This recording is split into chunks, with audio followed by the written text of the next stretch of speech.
Trees that grow too close to power lines can cause outages, start fires, or create other dangerous conditions. So maintaining trees is an important part of Rocky Mountain Power's job. Every year we invest nearly $35 million to find, prune, or remove potential problem trees to make sure you have safe and reliable electricity. Sometimes our work happens in remote forested areas and you might not be aware of it. But often the safety pruning we do can affect the way the trees in your own neighborhood look. If you don't know what to expect, it may seem odd, even wrong. So we'd like you to know how we do this job.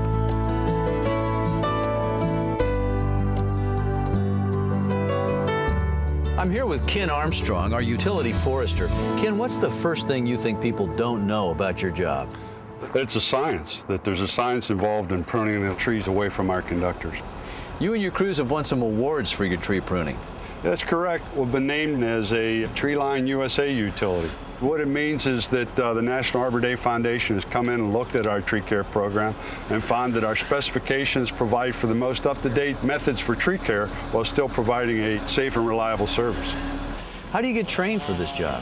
All of our company foresters are certified by the International Society of Arboriculture, as are all of our contract supervisors and forest technicians. It shows that they know more about trees than just line clearance. They know about fertilization, insect and disease control, cabling and bracing, and all different methods of tree care, tree identification. And it's not just a one-time take the test, become certified. It requires continuing education.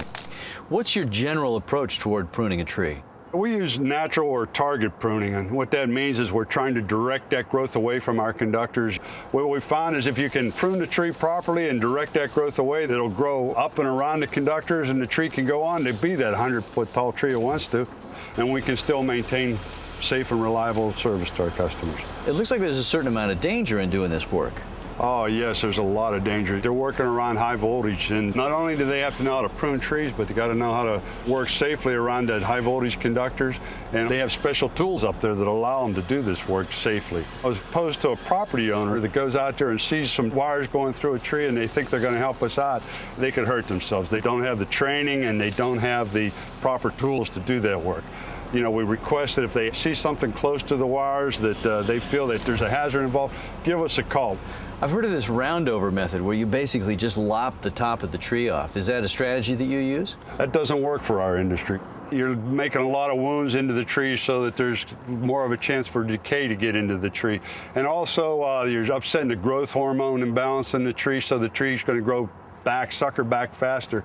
And where's it going to grow? As far as if there's a utility line overhead, it's going to go right back into those conductors. And so the property owner's lost, the utility's lost because they can't maintain their line clearance, and the tree's health's been compromised. So it's better to use that natural target pruning where you can direct that growth up and around the conductors.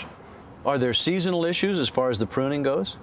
Our crews are working year-round, but they got to be conscious that up in the mountains, you know, we have snow load that we got to take into consideration, and many of our lines go up through those areas, as well as in some of the communities we serve. So we got to make sure that if there's limbs above the conductors, that they're going to withstand some snow load. They aren't going to bend down into the conductors and so on. So the crews got to look up above the conductors as well.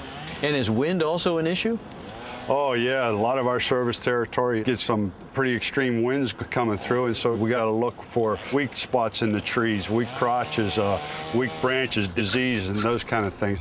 So these are really properly pruned trees. That's correct. If you can see where we're trying to get that growth away from our conductors, you'll see the trees growing up beside the conductors or around the conductors. You get some of that V shape to it, where the conductors are passing right through the middle or off to the side, you know, where you got that tree that wants to grow tall and we're trying to let it grow tall. So the utility wins by getting proper line clearance. The property owner wins by not only having a safe and reliable service, but the tree's health is not compromised. So it's a win-win.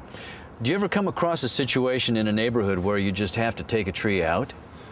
Yeah, a lot of times for various reasons, whether it's a fast-growing tree that we can't maintain, or maybe there's a lot of decay in the tree, we're concerned about the tree coming apart onto our facilities, or maybe we're rebuilding our facilities in our neighborhood. We'll go in and we'll talk to a property owner and get their permission to remove the tree, and in turn we'll give them a tree coupon that they can take to a participating nursery and redeem it for what we call a utility-friendly tree, something that has a mature height of maybe 15 to 20 feet, like maybe a dogwoods or some of the ornamental plums, something of the ornamental varieties. If there's a tree on your property that's not threatening electrical service, but you'd like it pruned or removed for landscaping, you'll need to hire a professional tree removal contractor to do the work. If necessary, we can disconnect a service line for their workers' safety. When you decide to plant a tree in your yard, it's smart to choose the right type of tree for the space. This is especially important around power lines and reduces the need for pruning later on. Trees that can grow 25 feet tall or more when mature should be planted at least 25 feet away from overhead power lines. Low-growing trees, types that reach fewer than 25 feet tall when mature, may be planted next to overhead power lines. Trees and shrubs should be planted at least 10 feet away from ground-mounted transformers. Trees that grow taller than 40 feet when mature should be planted even farther away from overhead lines. Get our booklet about the best trees to plant near power lines, small trees for small places, and learn more about our tree maintenance program at RockyMountainPower.net/trees.